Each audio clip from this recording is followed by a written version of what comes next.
അങ്ങയുടെ ദൃത്തിൻ ഫലമായി ഈശോ അനുഗ്രഹിക്കപ്പെട്ടവനാകുന്നു.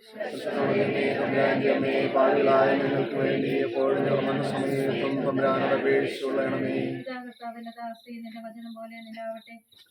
മറിയമേ സുസ്ഥീ, കർത്താവ് അങ്ങയുടെ കൂടെ സ്ത്രീകൾ അനുഗ്രഹിക്കപ്പെട്ടവളാകുന്നു. അങ്ങയുടെ ദൃത്തിൻ ഫലമായി ഈശോ അനുഗ്രഹിക്കപ്പെട്ടവനാകുന്നു.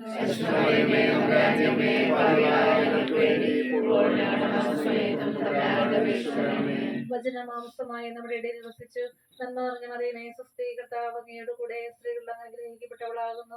അങ്ങയുടെ ദൃത്തിൻ ഫലമായി ഈശോ അനുഗ്രഹിക്കപ്പെട്ടവനാകുന്നു.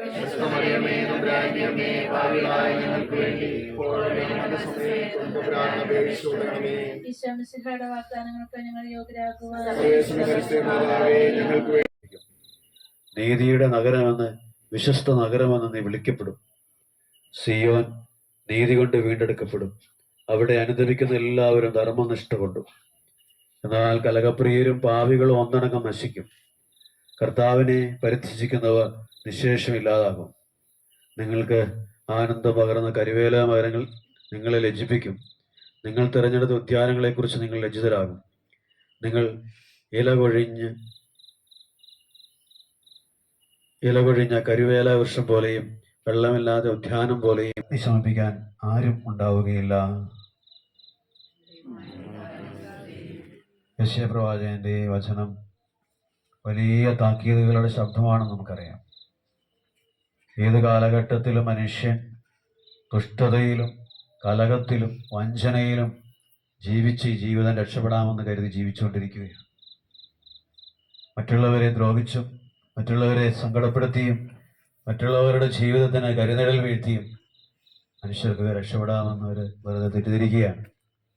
നമ്മളൊരാളുടെ സമാധാനം നമ്മളുടെ പ്രിയപ്പെട്ടവരുടെ ജീവിതങ്ങളുടെ സമാധാനമാണ്. അതുപോലെ ഞാൻ ഈ വീടുകളിലൂടെ എല്ലാം സന്ദർശിക്കുമ്പോൾ എനിക്കറിയാം ഒത്തിരിയേറെ മനുഷ്യർ ഭാരപ്പെടുന്നുണ്ട്. അവരുടെ വേദനയോടും സങ്കടത്തോടും കൂടി ഒരു പുരോഹിതൻ എന്ന് പ്രാർത്ഥിക്കുമ്പോൾ അതിലൊക്കെ ദൈവം ഇടപെടുമെന്ന് വിശ്വസിക്കുന്നു ഞാൻ. പലരും ഒന്നും സംസാരിക്കുന്നില്ലെങ്കിലും പലരും വ്യക്തമാണ്. ഇല്ലെങ്കിൽ നമ്മുടെ ജീവിതം കൊണ്ട് ഒരു അർത്ഥവുമില്ല. ക്രിസ്ത്യാനികൾ പറയാറുണ്ട്, കുമ്പസാരത്തിൽ പലപ്പോഴും പറയാറുണ്ട്, വലിയ തെറ്റൊന്നും ചെയ്യുന്നില്ല. തെറ്റുകൾ ചെയ്യുന്നില്ല എന്ന് പറയുന്നിടത്തു നിന്നാണ് അടുത്ത ബോധ്യം ഉയരേണ്ടത്. നീ എന്തുമാത്രം നന്മ ചെയ്തു എന്നുള്ളതാണ് ക്രിസ്ത്യാനിയുടെ പാപവും പുണ്യവും ഇരിക്കുന്നത്. നീ എന്തുമാത്രം നിന്റെ കഴിവ് കൊണ്ട്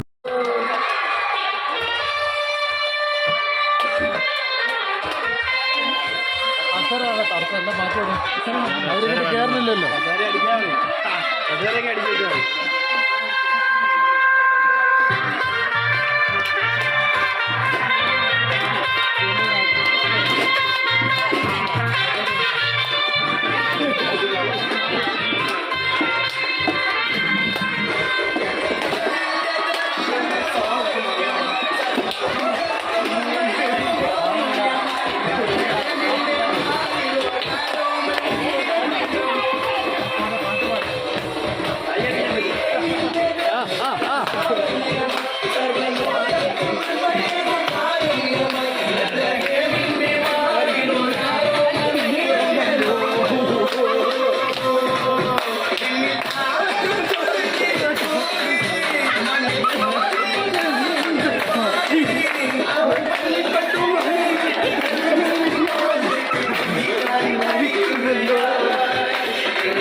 ഏയ്, ഏയ്,